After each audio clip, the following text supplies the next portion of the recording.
A lot of Eagles stuff this week. They're getting ready for OTAs. Andrew DiCecco's in the house. You got a lot of roster battles now that we can kind of sink our teeth into as they get ready for the spring portion of the NFL schedule. Andrew DiCecco covers the Philadelphia Eagles at InsideTheBirds.com and the Inside the Birds podcast, where those guys have been doing their 53-man rosters. We had some fun with that with Adam Kaplan yesterday, who pinch hit for Andrew, who is hitting today on a happy hour Friday on the Sports Bash. What's up, my man? How are you?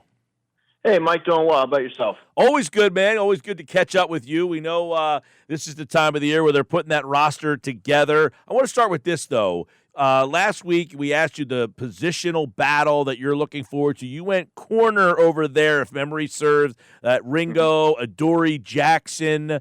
Do you think the Eagles are okay? Mac McWilliams, I want to throw him in there too because I like him a lot. Do you think they're okay entering this portion with what they have at corner at that spot? At the moment, yes. You have to give the players that you've went through the offseason with the opportunity to earn a spot. And then I think once you get through training camp, Mike, if you're not happy with what you've seen or there is some cause for concern, then you look to add an outside resource. But I don't think that they're there yet. I think you owe it to Keely Ringo and Adoree Jackson, really Keely Ringo, because you've already invested 2 years in him. And if you're not getting what you expect, maybe by August or early in the preseason, then you try to make a move. I think it's way too early to sound the alarm.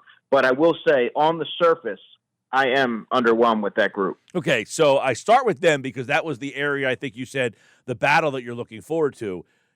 Justin Simmons' name, it keeps coming up. You know, it's an obvious connection there. Vic Fangio, Denver, very good player.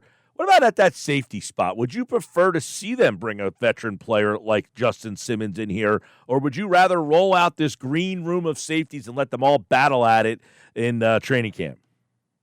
Yeah, I'm not there yet. I think that you have to let the young players have that opportunity. And I think Drew Makuba offers a lot more potential, and he can grow within that defense than someone like a Justin Simmons, who, by the way, if the Eagles sign him, it's to be a starter. And I don't think the Eagles drafted someone like a Drew Makuba in the second round to sit on the bench. Unless he's behind the eight ball and he's not grasping the defense, which would be really shocking to me because he does have a immensely high football IQ, that would be something that they might explore. But I think right now you have to go with Reed Blankenship, Drew Makuba, Sidney Brown, and then that fourth spot between Tristan McCollum, Lewis Seen, Andre Sam, and Maxon Hook. Let those guys battle it out for the fourth. All right, we're kind of looking at some of the roster battles moving forward. You look corner, you got safety. Do you feel that the linebacker room is set at this stage, or is that a spot they still need? You got, obviously, Dean very much in limbo.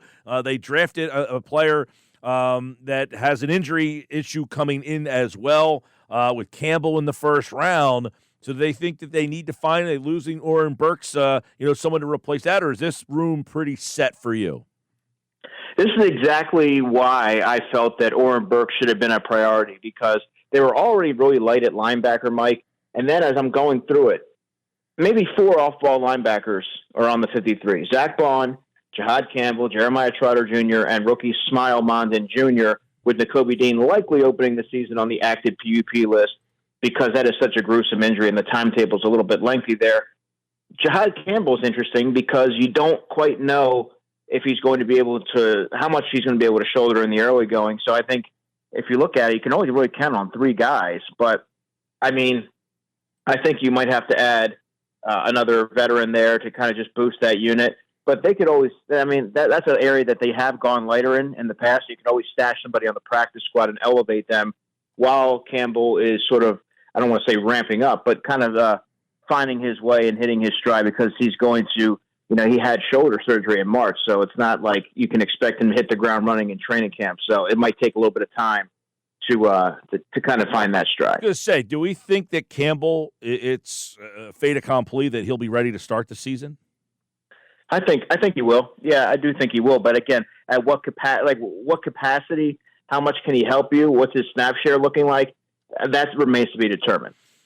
All right, let me go to the edge rusher spot. That's a spot where they do have some veteran guys there, guys who've been in the league. Jalix Hunt, who's a second-year player, very, very young. Green had a flash at the end of last year. You got Uche and Ojulari. Both have been in the league but have been disappointing. Then you got, obviously, Huff, who is still here. Is that a spot that you're okay with? I am. And you mentioned Josh Uche. That's a player that I'm not so sure he makes the roster, because when we have to keep looking back to 2022 where he had 11.5 sacks, I mean, that's a little bit troubling to me. The last couple of seasons have been pretty underwhelming, and I'm not so sure that he's going to be able to do enough, because he is largely a one-dimensional player, undersized, not really helpful against the run. Bryce Huff, there's a lot of money owed to him. I believe it's $16.75 million. He's not a fit for this defense in all likelihood, but then if he comes, can you find a suitor for him? If not, he's going to be on the roster. Then they drafted Antoine Powell-Ryland. I don't view Howie Roseman as someone who's going to make a hasty decision and part with a draft pick. So there's your 5, including Azeez Ojulari. So I think that room's okay, and it gives you some optionality and versatility. All right, the defensive tackle spot also in flux here. They haven't really added much at that spot there, which is a little bit of a surprise. Are you surprised that they're just kind of going with what they have at that spot? I guess they're really looking for – well, they did add a draft pick there in the 4th round there, obviously in Robinson, but they did go out and get a veteran player to add to that is what I meant. Yeah, personally, I am surprised, and this is something that I've been pretty adamant about throughout the offseason, that Milton Williams, he played 500 snaps. So you have to look at the depth behind Jalen Carter. Is there anyone who can sort of shoulder that load? Well, Jordan Davis and Moro Ojomo each played 388 snaps last season. Is it realistic to expect Ojomo to suddenly play 45, 50% of the snaps being undersized, or ask Jordan Davis to take on a larger workload as well? I don't know. That's a projection. Ty Robinson's more of a supplementary piece. I think he's going to have an early impact as a rookie. And then you have Thomas Booker, who made the team last year and played 18% of the snaps and was really effective in those limited snaps. I thought he hustled and played with a lot of effort and violence. But as you can see, they're a little light behind Jalen Carter. I should say there's a lot of question marks and projection. All right, Andrew DiCecco, Football at 4. That's kind of a look at the defensive, the battles that are happening and whether or not Philadelphia needs, as OTAs get here, should they add to that group? They go on the offensive side of the ball. That number 3 wide receiver spot, we know the first 2 are set. But is that a spot that they need to bring in more talent and competition, or do you like that room, number 3 wideout? Number 3 wideout with Jahan Dotson, I'm all right with. But then again, you have to look at the future, because eventually the pendulum will swing, and the Eagles are going to have to go a little bit more cost-effective on the offensive side, because you're going to have to start to pay your defensive guys. There's not a lot there behind A.J. Brown or Devontae Smith.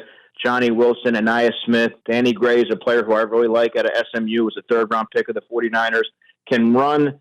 He runs a blistering 40 time a 4.3, and he can work all 3 levels. And it's been my understanding that behind the scenes, working the scout team, he was giving those starting defensive backs all they bargained for. And so those are names that I just mentioned that aren't household names. So I think they need to do a little bit more there to add a little bit more depth, because what happens if AJ or Devontae have to miss a game or miss a series? Are you going to now trust Johnny Wilson and Jahan Dotson to step up and be able to give you some sort of adequate returns? I think that's a little presumptuous. That's an area that I think they need to address. Yeah, that is, it's a good point, because, obviously if you lose any of the top 2 guys, to ask the 3, 4 guys that are left on this roster, hey, now you're one of the top guys. Can they, fill that role? Do they have the right guy there? Is Dotson a guy that can, pick up his game, go play on the outside? Can that be Terrace Marshall? That'll be something to watch as we get here. I want to get to running back. Do you feel comfortable with that room? It seems that A.J. Dillon, many people think that's an upgrade. Kenny Gainwell is no longer here. Shipley's still in the mix. Yeah, I like the running back room a lot. Behind Saquon Barkley, I think Will Shipley's going to be the number 2 running back. A.J. Dillon, when he signed, a lot just assumed, and he very well still may be, that he would be, you can write his name in pen as the 2nd running back. But when Saquon has to come off the field and needs a blow, more often than not, you're going to want to try and replace him with somebody who has a differing skill set as a change-up runner, and that is Will Shipley, who is such a dynamic player, has explosiveness and a little bit more juice. And then I think that you can use someone like an A.J. Dillon to be the fill-in if Barkley were to have to miss a game. He can salt games away by being that between-the-tackles grinder And then let's not forget Avery Williams, the return specialist who the Eagles signed from the Falcons, who, if you listen to Nick Sirianni, they want to get him involved on offense a little bit. And he was used as a running back at one point in time for the Falcons. So I have to imagine that's how he's going to be listed on the 53. All right, then you got the offensive line. That's, there's a lot of draft choices, 3 up there. That's one of the things I want to pinpoint. You got 3 rookies that they drafted. You imagine that they don't want to cut their rookies. So does all 3 of those guys, do they all make this team? That kind of cuts in because you got 5 starters, all 3 of those guys. You would imagine neither one of the 3. So that's 8 guys right there. Or do you see not all 3 of those guys making this team when you look at that room? Well, right now, and then again, this is my way too early 53, I have Drew Kendall and Miles Hinton. Drew Kendall, of course, the center guard drafted out of Boston College, and Miles Hinton, the tackle drafted in the 6th round out of Michigan. I have them making it. I don't have Cameron Williams, the player from Texas, the tackle from Texas, who's a little bit inexperienced in green, making it. I do have Holland Pierce, the undrafted free agent, rounding out the undrafted free agent from Rutgers, who can play.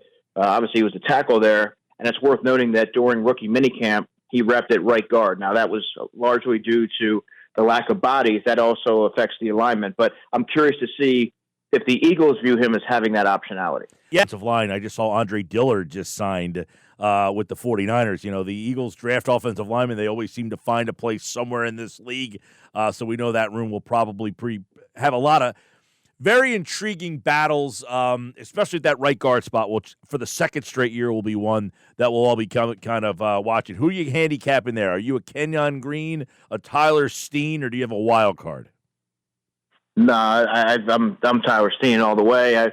That's a name that I've mentioned 1,000 times. It feels like this offseason as a player that, for whatever reason, Mike, it just seems like there's not a lot of folks who are sold on Tyler Steen. I know that last summer it was a long time ago, a year ago, but he was the front runner to be the starter at right guard. Credit Mekhi Becton for seizing that opportunity. But Tyler Steen's a good football player, and he had to enter games a lot of times midway through games. And I thought that he gave you pretty good returns. And he's now been there for 2 years. He's been at Stoutland University for 2 years. He's a little bit more athletic and moves better than Mekhi Becton. And when you play with Jordan Mailata, Landon Dickerson, Cam Jurgens, and Lane Johnson, you can kind of, I don't want to say hide, but you can mask whatever deficiencies may be there for that player. So I think that Tyler Steen would be the guy. And Kenyon Green being the Tyler Steen of last year who can play both guard spots. All right, Andrew. I know the quarterback room is obviously settled at the top, but do you think there is a battle for the number 2, or is it more just a battle for number 3? No battle for number 2. I'd be shocked if anybody was to unseat Tanner McKee. To me, he's pretty firmly entrenched as the number 2. Now, the 3rd spot, again, I still don't even view that as a competition, but it's me personally. I'm not infatuated with Dorian Thompson-Robinson. I wasn't throughout the pre-draft process, and he's a very unpolished player. And I think someone like Kyle McCord, who the Eagles just drafted, and I think he has the ability to develop into the number 2, depending on how teams view Tanner McKee in the future. You might need Kyle McCord to be that too. And I don't think that Thompson Robinson's a player that is going to turn a lot of heads in training camp. He might be somebody that they can safely get to the practice squad. And he kind of gives you some unique looks on the scout team. All right, there's a look at everything except for the tight end spot. And as reported earlier this week, it looks like Goddard, he will be back. He's going to take a pay cut to stay here. How does that change the complexion of how you saw this tight end room, and what does it mean now? Yeah, quite a bit. A great deal. I think Dallas Goedert's immensely underrated. I think he's sort of taken for granted in many ways because of how efficient he is in the passing game and the running game, and being that safety valve for Jalen Hurts, and he can work the seams, and he's so effective after the catch, lethal after the catch, really. And I think he's one of the best tight ends in the NFL. So when you have him headlining that room, all of a sudden it looks all the more, potent, that offense. And Grant Calcaterra being the backup, I think that's all they really need on the 53. Guys like Kylan Granson and E.J. Jenkins, who I think very highly of, and even Harrison Bryant, I think they can get them to the practice squad, and then they can be that game day elevation, or if injury arises, they can sign them to the 53. All right, that's a look at the tight end room there as we take a look at do you know when the OTAs begin? They're soon, aren't they? Late May. Late May. Okay, because I do see some like teams out there 27th. now. I wasn't sure if there was next weekend for Philadelphia. So we do have a couple weeks until the OTAs get going. But some of the teams are out there. I know Cleveland was one of them today that have been out on the field. And over at InsideTheBirds.com, you know these undrafted rookies pretty well. Are there any ones that you will be keeping extra attention to? Because the Eagles have been one of those teams that have found undrafted rookie free agents, and they have made their way onto their final rosters. Well, Holland Pierce, and you're right. It seems like almost every year. Last year was an exception. The Eagles find at least one undrafted free agent that they really like, and they want to develop, and they keep them on the 53. So this year, I think that they do find one, and I believe that player could be Holland Pierce, the 6'8", 340-pound tackle from Rutgers. If he has versatility, that helps his case even more. But there's other players like Maxon Hook from Toledo. He was Quinyon Mitchell's roommate. He was a strong safety there, a starter for, I believe, all 4 seasons. Has a decent skill set. I think he's pretty versatile. Doesn't run particularly well, but he's going to be battling with the Tristan McCullums and the Andre Sams and Louis Scenes of the world. I don't have him on my 53 right now. I haven't seen him play. We'll have to wait and see. But another player would be Montrell Johnson, the running back from Florida. Really a powerful physical runner. He finishes plays, and he has really good contact balance. So those are 3 guys right there.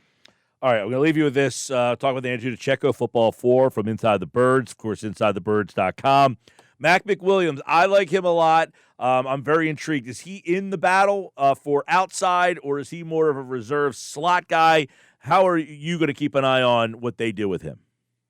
Yeah, I like him because he's competitive. And one thing that he said during rookie minicamp, Mike, that really stood out to me is that I'm the biggest guy on the field. That's my mentality. That's how I see it. Because a lot has been made about his lack of length. He's 5'10", 191 pounds, and he has sub 30-inch arms.